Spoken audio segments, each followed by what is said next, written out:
Hello students, this is the second part of the chapter constitutional design. और आज का हमारा टॉपिक है द पार्ट टू कॉन्स्टिट्यूशन।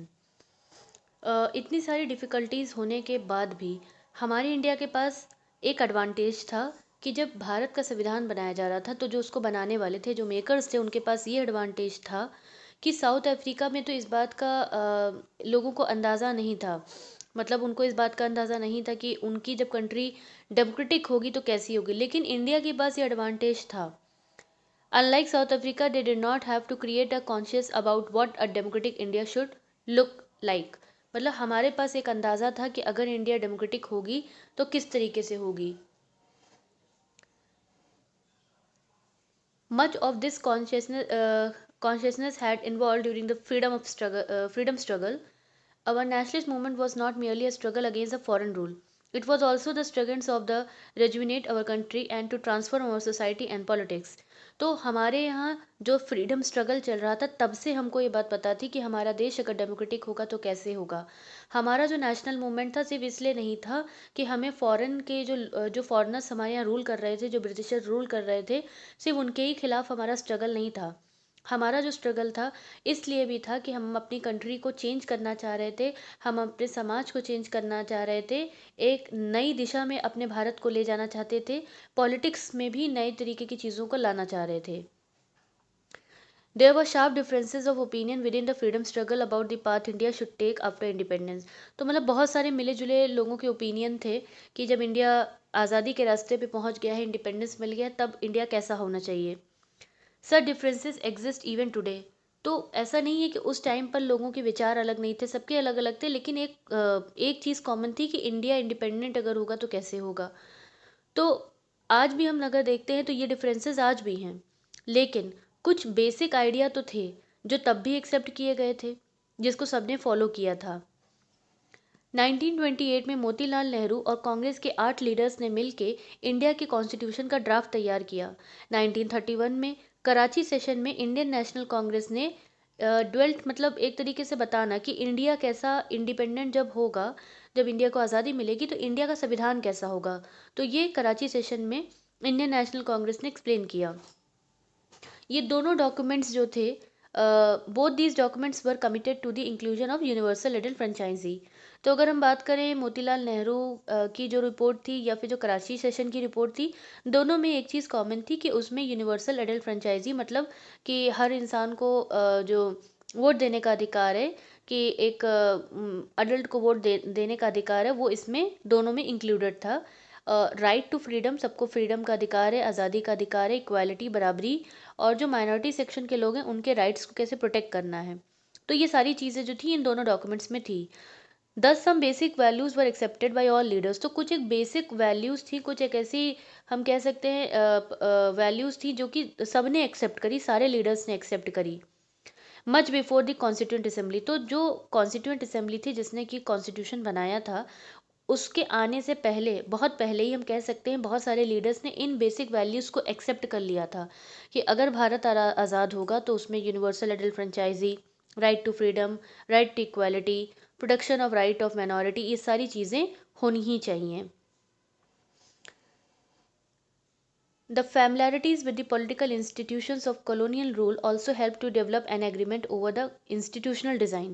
साथ ही साथ हम कह सकते हैं कि कॉलोनियल रूल के द्वारा, ब्रिटिशर्स के दौरान जब वो थे, तो उनके साथ काम करते करते हम इतना फैमिलियर हो गए थे, मतलब हम इतना सब जान गए थे कि किस तरीके के इंस्टीट्यूशंस की ज़रूरत है भारत को। The British rule had given voting right only to the few, क्योंकि जब ब्रिटिशर्स थे तो उनके लिए तो उन्होंने कुछ ही लोगों को वोट देने का अधिकार दिया था। इलेक्शंस हुए 1937 के 37 में।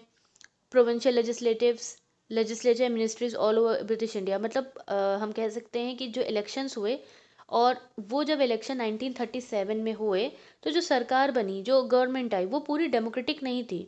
हम नहीं कह सकते कि वो गवर्नमेंट डेमोक्रेटिक थी क्योंकि तब ब्रिटिशर्स थे, लेकिन जो एक्सपीरियंस मिला भारतीयों को, इंडियंस को, ब्रिटिशर्स के साथ काम करते हुए, वो कहीं ना कहीं हमारे कंट्री के लिए फ्रूटफुल साबित हुआ, अच्छा साबित हुआ। हमें समझ में आया कि हमारे देश को कैसे चीज़ों की ज़रूरत है, हमारे देश को किस इंस्टीट्यूशंस की ज़रूरत है।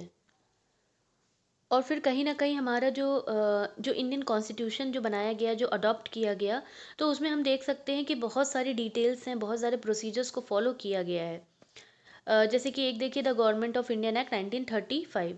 तो हम ये बात कह सकते हैं कि जब हमारे लीडर्स थे जो उस समय जो हमारे कॉन्स्टिट्यूशन के लिए काम कर रहे थे, तो उन्होंने कई सारी चीज़ों से इंस्पायर होके हमारे कॉन्स्टिट्यूशन में उन चीज़ों को डाला हुआ है। जैसे कि many of our leader were inspired by the ideals of French revolution.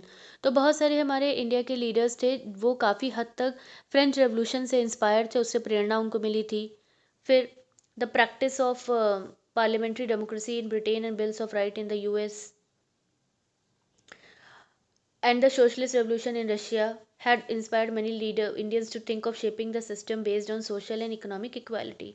तो ब्रिटेन का पार्लियामेंट्री जो पार्लियामेंट सिस्टम है, जैसे ब्रिटेन में तो हमने भी पार्लियामेंट सिस्टम अडॉप्ट कर रखा है। यूनाइटेड स्टेट्स का आपका राइट बिल ऑफ राइट हो गया, या फिर जो रशिया में सोशलिस्ट रेवोल्यूशन चला था। तो हमारे इंडियंस जो थे इन सब से काफ़ी इंस्पायर हो गए थे, प्रेरणा ले चुके थे, और एक तरीके का उन्होंने सेटअप बना लिया था कि अगर हमारी सोसाइटी को अगर बनाना है तो उसमें सोशल और इकोनॉमिक इक्वालिटी तो होनी ही चाहिए, सामाजिक और आर्थिक बराबरी तो होनी ही चाहिए। तो एक तरीके से इन सारी चीज़ों ने फैक्टर्स ने कंट्रीब्यूट किया हमारे संविधान को बनाने में। नाउ कॉन्स्टिट्यूएंट असेंबली क्या है स्टूडेंट? ये वो एक तरीके का जो डॉक्यूमेंट बनाया गया था, कॉन्स्टिट्यूशन का डॉक्यूमेंट जो बनाया गया था, the drafting of document call the constitution. तो जो डॉक्यूमेंट बनाया गया था, ड्राफ्ट तैयार किया गया था कि कॉन्स्टिट्यूशन क्या होगा, तो वो कुछ इलेक्टेड लोगों के द्वारा किया गया था, कुछ सर्टेन लोगों के द्वारा किया गया था, कुछ रिप्रेजेंटेटिव थे, उनको कहा गया कॉन्स्टिट्यूएंट असेंबली। कॉन्स्टिट्यूएंट असेंबली में इलेक्शन जुलाई 1946 को हुए। इसकी पहली मीटिंग दिसंबर 1946 को हुई। इसके तुरंत बाद इंडिया और पाकिस्तान दो कंट्री जो थी डिवाइड हो गई और एक इंडिया और पाकिस्तान बना। इसी तरीके से कॉन्स्टिट्यूएंट असेंबली भी दोनों देशों की अलग अलग हो गई, constituent assembly of India and constituent assembly of Pakistan. जब कॉन्स्टिट्यूएंट असेंबली इंडियन कॉन्स्टिट्यूशन को बना रही थी, लिख रही थी, तब उस समय टोटल 299 मेंबर्स थे। असेंबली ने कॉन्स्टिट्यूशन को अडॉप्ट कब किया? 26 नवंबर को 1949 में। लेकिन ये इफेक्ट में कब आया? 26 जनवरी 1950 को। इस दिन को एक मार्क की तरह सेलिब्रेट किया गया था एज अ रिपब्लिक डे, और उसको हम सब हर साल मनाते हैं। ना दूसरा क्वेश्चन स्टूडेंट्स ये आता है कि हमें ये कॉन्स्टिट्यूशन क्यों क्यों एक्सेप्ट करना चाहिए, क्योंकि ये तो आज से 50 साल पहले बनाया गया था और एक असेंबली ने मिलकर, कुछ लोगों ने मिलकर बनाया था, तो हम इसको क्यों एक्सेप्ट करें? Reason, constitution does not reflect the view of its member alone. तो कॉन्स्टिट्यूशन जो संविधान है, वो जो बनाया गया है, वो सिर्फ असेंबली में जो लोग बैठे थे उनके उनके हिसाब से नहीं बना है कि इनके मेंबर्स की जो राय, जो नज़रिया था, उसके हिसाब से कॉन्स्टिट्यूशन बनाया गया है। It express a broad conscious of its time.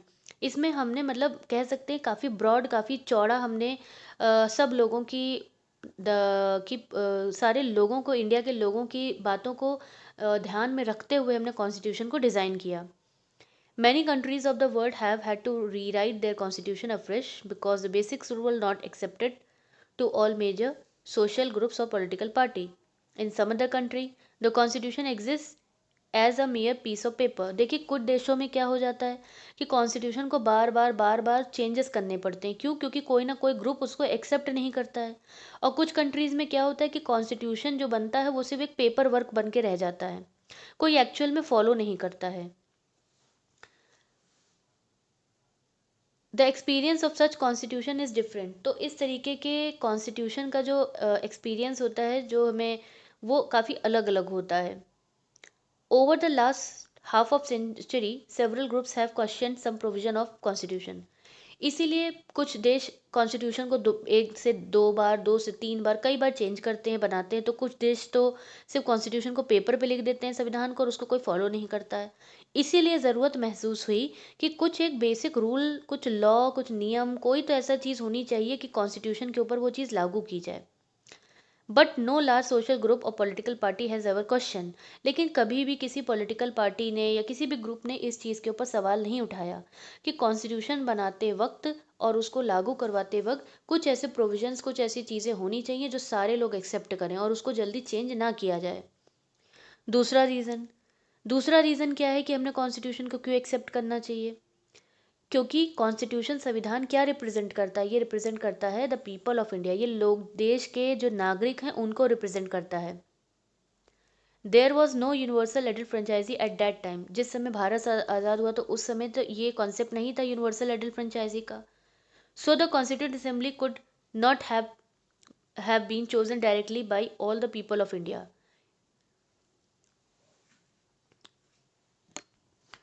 तो एक तरीके से जो कॉन्सेप्ट हम बात कर रहे थे कि यूनिवर्सल एडल्ट फ्रेंचाइजी, तो उस वक्त नहीं था। तो कॉन्स्टिट्यूंट असेंबली को बनाना, चूज करना डायरेक्टली बाय द पीपल, की लोग डायरेक्ट चूज कर रहे हैं, तो ये तो उस वक्त पॉसिबल नहीं था। जो कॉन्स्टिट्यूंट असेंबली बनी थी स्टूडेंट्स, वो किसके द्वारा इलेक्ट की गई थी? वो इलेक्ट की गई थी by the members of the provincial legislature. तो लेजिस्लेचर में जो आपके मेंबर्स बैठे हुए थे, उन्होंने मिल के असेंबली को इलेक्ट किया था, उसके मेंबर्स को इलेक्ट किया था, और फिर कॉन्स्टिट्यूंट असेंबली ने हमारे देश के संविधान को बनाया। The assembly was dominated by the Indian National Congress. तो असेंबली में जो पॉलिटिकल पार्टी जो सबसे ज़्यादा डोमिनेट करती थी, सबसे ज़्यादा ऊपर थी, वो थी आपकी Indian National Congress. But the Congress itself included a variety of political groups and opinion. तो कांग्रेस में भी ऐसा नहीं था, उसमें भी बहुत सारे ग्रुप्स थे, ओपिनियन थे, राय बात करने, सबकी अलग अलग विचारधारा थी, अलग अलग सोच थी। The assembly had many member who did not agree with the Congress. और साथ साथ कांग्रेस में ऐसे लोग भी थे असेंबली के अंदर कि जो कांग्रेस से भी एग्री नहीं कर पा रहे थे कुछ पॉइंट्स पर। In social terms too, the assembly represented member from different language, group, caste, class, religion and occupation। और अगर हम सामाजिक बात करते हैं तब भी असेंबली में हम देख सकते हैं कि मेंबर अलग अलग लैंग्वेज में बात करने वाले ग्रुप्स के, अलग अलग कास्ट के, अलग अलग भाषा में बात करने वाले, अलग अलग रिलीजन, धर्म के थे। Even if the Constituent Assembly was elected by the universal adult franchisee, its composition would not have been very different। अगर हम बात करते हैं कि अगर कॉन्स्टिट्यूंट असेंबली उस टाइम, जिस समय भारत आज़ाद हुआ था, तो अगर उस समय भी अगर हम यूनिवर्सल एडल्ट फ्रेंचाइजी मतलब वोटिंग करके अगर हम इसको बनाते, कॉन्स्टिट्यूंट असेंबली को बना लेते, तो इसका जो कंपोजिशन आता, जो उसका जो एक आंकड़ा आता, वो कुछ कोई खास, कोई बहुत ज़्यादा डिफरेंट नहीं होता। Finally the manner in which the constituent assembly work give sanctionary to the constitution. और फाइनली जिस तरीके से कॉन्स्टिट्यूंट असेंबली अपना काम करती है, वर्क करती है, तो वो कॉन्स्टिट्यूशन को एक तरीके से लागू करवाने का काम करती है। कॉन्स्टिट्यूंट असेंबली बहुत ही सिस्टमैटिक तरीके से और बहुत ही ओपन तरीके से काम करती है। कुछ बेसिक प्रिंसिपल डिसाइड किए गए कि कैसे काम करना है, और इस ड्राफ्टिंग कमेटी के जो चेयरमैन थे वो BR अम्बेडकर जी थे। Prepared a draft constitution for discussion. और उन्होंने एक ड्राफ्ट तैयार किया कि संविधान के ऊपर कैसे डिस्कशन करना है, क्या करना है। बहुत सारे राउंड्स हुए, बहुत सारे डिस्कशन हुए, काफ़ी सारी बहसें हुई, और क्लॉज बहुत सारी चीज़ें चेंज होती गई। More than 2000 amendments were considered. 2000 से ज़्यादा चेंजेस इसमें किए गए। और the member deliberated for 114 days spread over 3 year. और करीब 114 दिन, मतलब 3 साल तक इसके ऊपर हम कह सकते हैं बातचीत चलती रही। 1946 से लेकर 1949 तक का समय आ गया। जो भी डॉक्यूमेंट प्रेजेंट किया जाता था या जो भी चीज़ें बोली जाती थी असेंबली के अंदर, उनकी रिकॉर्डिंग की जाती थी, उनको प्रिजर्व करके संभाल के रखा जाता था। इसे हम कॉन्स्टिट्यूएंट असेंबली डिबेट कहते हैं।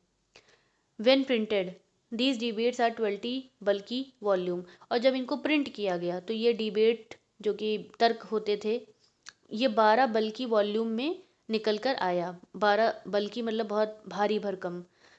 Now these debates provide the rationales behind every provision of constitution. तो ये एक तरीके से हम कह सकते हैं रिकॉर्ड जो है, हमको एक राय, हमको ये राशनल का मतलब हमको ये बताता है, ये समझाता है कि जो कॉन्स्टिट्यूशन में अगर कोई भी प्रोविजन, कोई क्लॉज डाला गया है, कोई नियम डाला गया है, तो वो क्यों डाला गया है, उसके पीछे रीज़न क्या है। तो ये हमें रीज़न बताता है, राशनैलिटी बताता है कि ये जो कदम उठाया गया है वो क्यों सही है। These are use to interpret the meaning of constitution. एक तरीके से इनका इस्तेमाल किया जाता है, किस लिए किया जाता है कि कॉन्स्टिट्यूशन का मतलब क्या है, उसको समझने के लिए इन डिबेट्स का इस्तेमाल किया जाता है या यूज़ किया जाता है। That's for today. Thank you.